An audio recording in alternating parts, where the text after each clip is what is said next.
घोटाळ्यानं 580 शिक्षक हे अपात्र केलेले आहेत। 2012 पासून हा घोटाळा सुरू होता। त्यानंतर या संदर्भात आता चौकशी होतीये। अपात्र नियुक्त्या त्यामुळे रद्द होणार आहेत। 2012 पासून ज्या शिक्षकांच्या नियुक्त्या केलेल्या आहेत त्या रद्द होतील। नियुक्त अपात्र व्यक्तीकडून पगार वसूल केला जाणार आहे।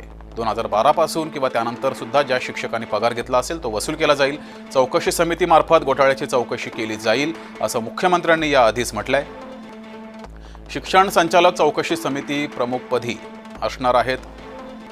जे या घोटाळ्यामध्ये आहेत त्या सर्वांची चौकशी केली जाईल। प्रत्येक नियुक्तीसाठी सुमारे 40 लाख घेण्यात आल्याचा अंदाज आहे। इतका मोठा हा घोटाळा आहे।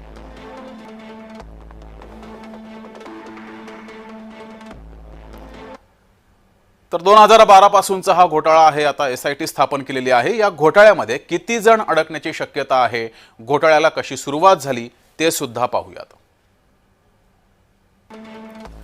शिक्षण सम्राटांनी राज्यात शालार्थ भरती केली आणि तिथून या घोटाळ्याला सुरुवात झाली।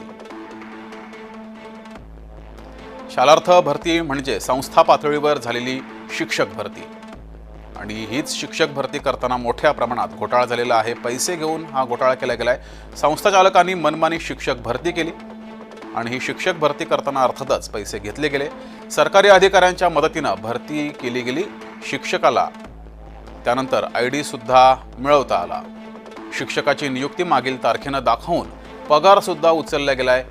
इतका भयंकर हा घोटाळा झालेला आहे। भरतीसाठी शिक्षकांकडून आणि भरतीपोटी शासनाकडून पैसे उकळले। दोन्ही बाजूने पैसे उकळले गेले। भ्रष्टाचाराची रक्कम शिक्षणाधिकारी, शिक्षण उपसंचालक आणि शिक्षण संस्था चालक यांनी वाटून खाल्लेली आहे।